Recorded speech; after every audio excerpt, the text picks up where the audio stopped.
Hi Pisces! Welcome po sa ating channel. At ito ang inyong daily gabay tarot reading for April 28, 2025. Kung naka-resonate kayo, comment down. Kung hindi kayo naka-resonate, ibigay niyo po sa iba kasi general reading po ito. This is for you Pisces ngayong April 28, 2025.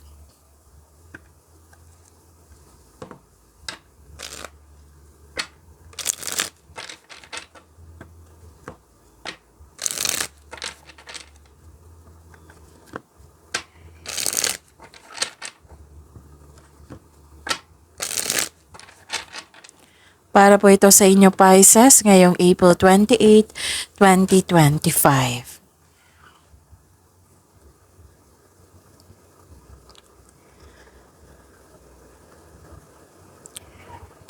Maraming salamat po sa inyong patuloy na suporta at maraming salamat din po sa mga hindi nag-skip ng ads.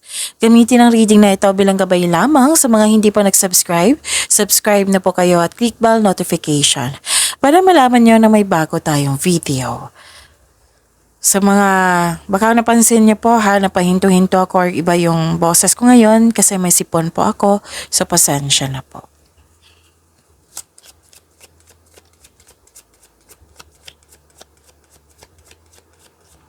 Spirits Guide, ano po yung energy ni Pisces ngayong April 28, 2025? I need 3 cards po.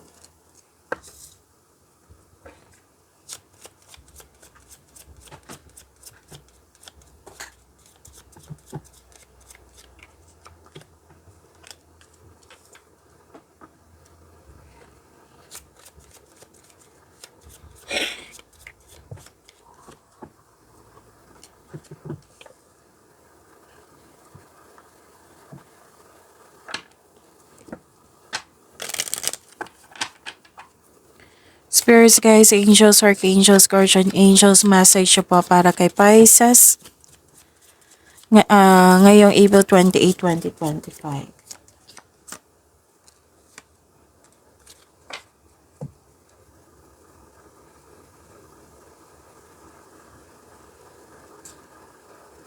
Ngayong April 28, 2025 para po kay Pisces, nag-aaral, nagbasa ng libro, internet, news, para may makuhang kaalaman, may makuhang clarity. Opo, so, this is about learnings and clarity. At may nakita rin ako ditong usapin tungkol sa education about sa school. Pwedeng sa teacher din at sa student. And may nakita rin ako ditong may malalaman kang sekreto sa araw na ito. Malalaman mo na din yung totoong intensyon ng isang tao sa iyo. Makakatanggap kayo ng news or information or parating po na malaking pera or dumating na ngayon. Wow, claim nyo po. At yes, may nakita ko ditong joy and happiness. Deserve nyo ito, Pisces. Success and positive outcome. Yes, ang ganda. So, claim nyo po, Pisces. 1414, embrace healing. Healing is taking place in your life. Allow it to bring positive transformation. Wow. So, this is the clarification of your card here, di ba? May positive outcome. May healing. So, embrace healing po. 1818, fulfill your purpose, seek your soul's purpose, and fulfill it. Your destiny awaits your action.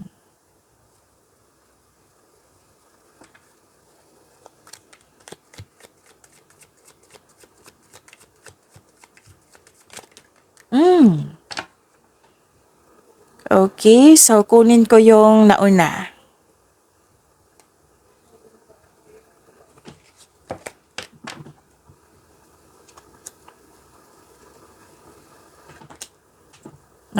Okay.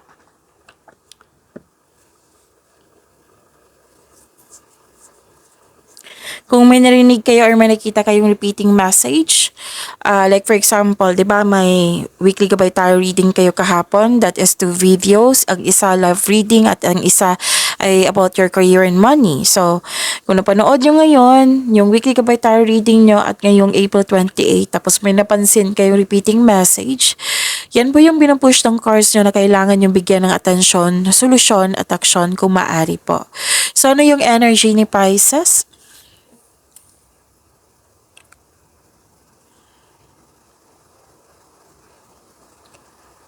Wow!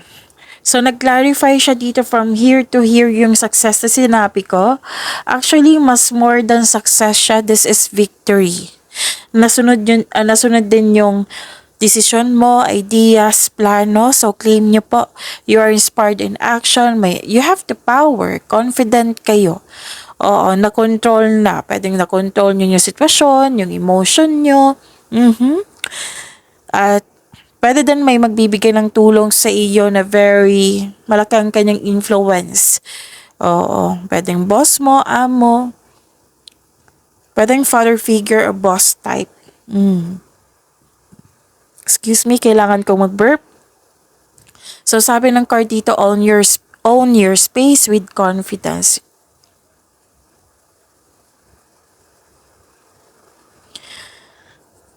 Okay, so this is competition, rivalry.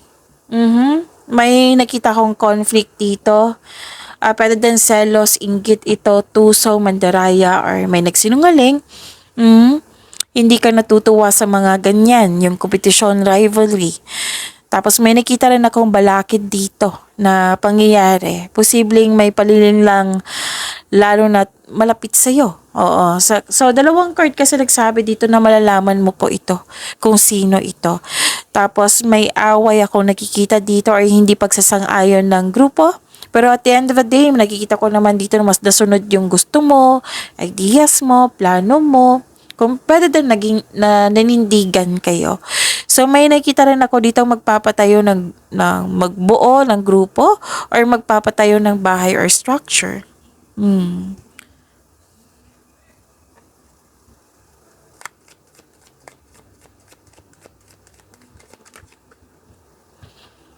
Gusto niyo lumabas, kunin ko po.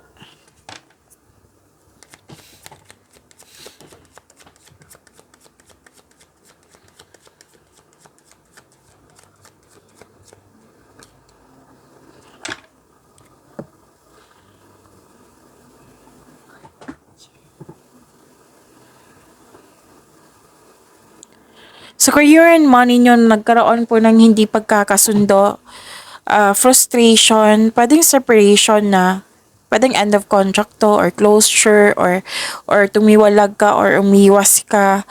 Pwede din may nag-promise sa inyo na nabigo, or nag-promise ka sa isang tao pero nabigo, kaya nagkaroon ng hindi pagkakasundo. Nalito ka sa paggawa ng desisyon. May failure connection dito sa isang tao. Regarding to sa career and money nyo, Pisces ha. So, yun. May tao dito na very dependent sa'yo. So, nabibigatan ka kasi naging dependent yung tao. Hindi nagkasundo. So, sabi ng card nyo dito, alamin nyo yung punot dulo kung bakit nagkaroon ng hindi pagkakasundo. Para mabigyan nyo po daw ng solusyon. Sabi po ng card.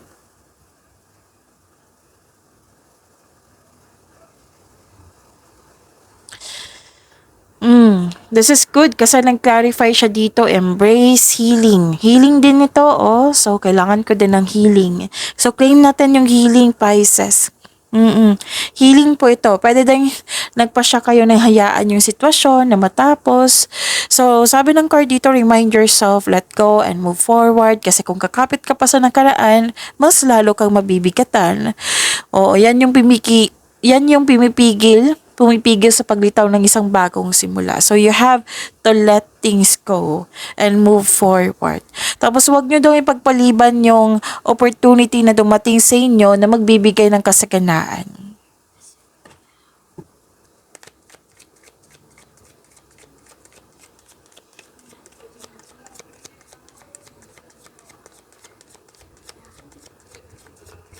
Spirits Guide, Love Life, Self-Love Partnership and Romance Pisces ngayong April 28, 2025.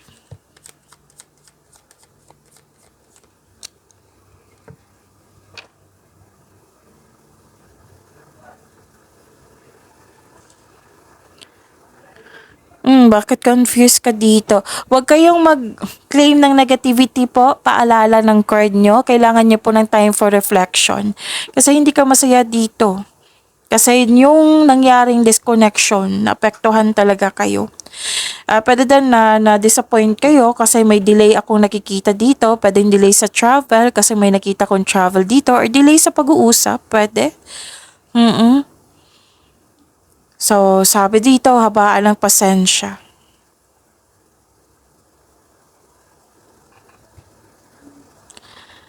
Okay. Para sa mga single, makakaranas ka ng hirap sa pagtanggap ng bagong tao sa buhay mo. Gusto mong pumasok sa buhay relasyon, o gusto mong pumasok sa bagong relasyon pero guarded ka. Sabi po ng card dito, try to fix and forgive yourself first. Para fair din sa bagong relasyon mo, 'di ba? Na magaan yung pasok ng bagong pag-ibig. Sa mga marelasyon sa buhay mag-asawa, mahaba ang pasensya mo sa partner mo or sa isang tao na malapit sa iyo. So, isa sa inyo nagkaroon ng mataas na ego or pride, nakaramdam kayo ng pagod pero hindi ko naman nakita dito na susuko kayo. So, kailangan ng pag-uusap po dito. Pagyamanin niyo po yung blessings sa binigay sa inyo, Pisces. See you tomorrow. Maraming salamat po.